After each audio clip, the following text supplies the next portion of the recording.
안녕하세요. 엄마 마음학교 5번째 시간입니다. 지난 시간에는 자녀 교육의 최종 목표는 무엇일까 우리가 한번 살펴보았는데요. 자기 주도적이며 결단력 있고 책임감 있는 사람으로 키워서 세상에 내보내는 것이 자녀 교육의 최종 목표가 되어야 한다는 것을 배웠습니다. 그러면 오늘은 도대체 자기 주도적이며 결단력 있고 책임감 있는 사람이란 어떤 특성을 갖고 있는 사람일까 한번 살펴보는 게 필요한 것 같습니다. 그래야 우리가 자녀를 그렇게 키울 수 있으니까요. 6가지로 한번 살펴보겠는데요. 첫째는 정말 자기주도적이고 결단력 있고 책임감 있는 사람이란 자신의 인생에서 무엇을 원하는지를 알고 이를 추구하는 사람입니다. 아이들이 정말 자신이 진정 원하는 삶이 어떤 것인지 진지하게 고민하는 시간이 그래서 필요합니다. 둘째는 다른 사람에게 조언은 구하되 최종 결정은 자신이 내리는 사람이 정말 자기 주도적이고 결단력 있고 책임감 있는 사람입니다.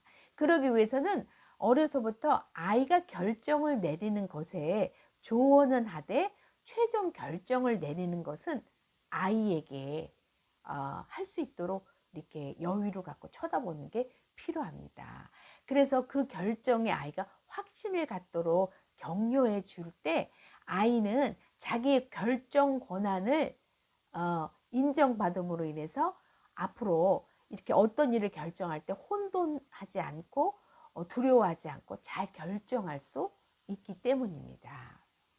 셋째, 정말 자기 주도적이고 결단력 있고 책임감 있는 사람이란 말과 행동이 일관되고 진실한 사람입니다. 이런 사람으로 키우기 위해서는요, 어려서부터 말한 대로 행하는 습관을 갖게 하고요.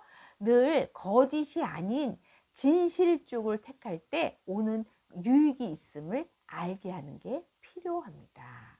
네 번째는요, 자신의 문제에 대해서는 남 탓을 하지 않는 사람이 정말 자기 주도적이고 결단력 있고 책임감 있는 사람이라고 합니다. 어려서부터 자신이 잘못한 것으로 오는 결과에 책임을 지도록 하므로 자신의 문제를 남에게 돌리는 습관을 갖지 않게 해야 합니다. 또한 다른 사람들이 자신들의 문제를 나의 탓으로 돌리려고 할 때 스스로 정당히 방어하는 습관도 갖도록 해주는 게 정말 필요합니다. 그래서 친구들이나 다른 사람들이 어떤 잘못을 해놓고 자기에게 그것을 아무 잘못이 없게 억울하게 뒤집어 씌우려고 할 때 정당하게 자기가 방어할 수 있고 노라고 말할 수 있는 이런 아이로 키우는 것이 이 세상은 정말 필요하기 때문에 그렇습니다. 다섯째, 남의 의견으로서 비판은 환영하지만 이를 무조건 진실로 받아들이지 않는 사람이 정말 결단력이 있고 자기 주도적이고 책임감 있는 사람입니다. 비판에 대해서 열린 시각을 갖도록 하는 것이 비판이 많은 세상을 살아가는데 필요한 것이긴 해요. 그러나 그 비판을 무조건 다 받아들여서는 절대 안 된다는 거. 그래서 받아들일 것과 버릴 것을 구분할 줄 아는 능력을 갖도록 키워주는 게 꼭 필요한 세상입니다.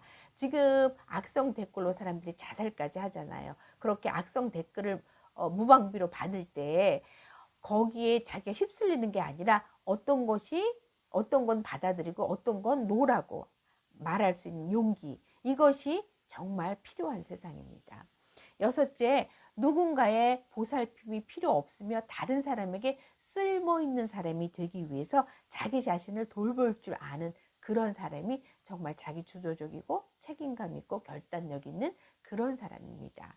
그래서 부모나 형제, 친척들에게 기대어서 무언가를 바라기보다 자기 스스로 독립적으로 경제적이든 사회적이든 정신적이든 스스로 당당히 살아갈 수 있는 힘을 키워주는 게 필요합니다.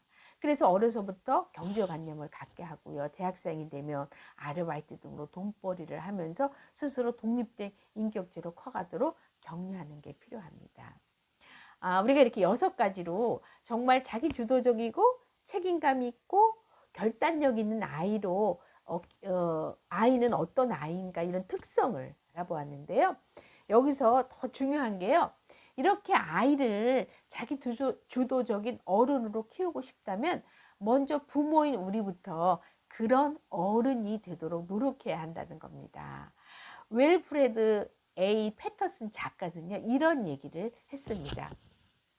아이들은 부모가 사는 모습을 지켜본다. 부모의 모습은 부모가 말로 전하는 것보다 더 많은 것을 얘기한다 라고 말했습니다.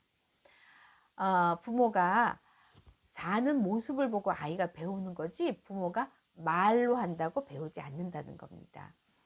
이렇게 부모는 살아가는데 필요한 원칙들을 가르칠 필요가 있는데요. 중요한 것은요, 아이가 이것을 가르침을 받아들이고 따를지 아니면 거부하고 그 대가를 치를지 그거는 스스로 결정하게 내버려 두는 게 필요합니다. 왜냐하면요, 한 가지 예를 들어서 자기 일에 책임지는 아이로 키우기에 부모가 절대 해주지 말아야 될 게 숙제거든요. 숙제인데요. 왜냐하면 숙제를 계속 이렇게 부모의 도움을 받고 할 때 숙제는 아이의 문제지 부모의 문제가 아니잖아요. 근데 부모가 책임지려 할 때 자기 할 일에 책임감이 없는 아이로 성장하게 된다는 거예요. 그리고 숙제를 대신 해주는 건요, 마치 이런 거랑 똑같다고 합니다.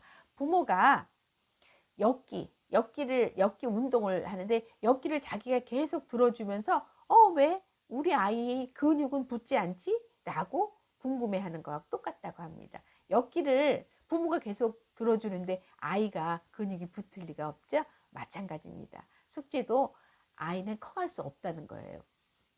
또 작은 규칙 위반에 따른 작은 결과를 많이 경험할수록 그러니까 숙제를 안 해오면 선생님한테 벌을 받는다든가 준비물을 안 가져가면 친구 사이에 곤란을 겪는다든가 이런 작은 잘못에 대해서 대가를 이렇게 자주 경험할수록 아이는 더 심각한 잘못을 저지르고 심각한 결과를 초래하는 그런 큰 일을 저지를 가능성이 줄어들게 된다는 겁니다. 그래서 야, 세상은 너가 뿌린 대로 되는 거야 하는 세상은 뿌린 대로 된다는 이치를 일찍 눈뜨게 할수록 아이는 성장하는 동안 그 자기가 대가를 치러봤기 때문에 심각한 결과를 초래할 그런 일들을 덜 만들게 된다는 겁니다. 감사합니다. 다음에는 더 좋은 내용으로 찾아뵙겠습니다.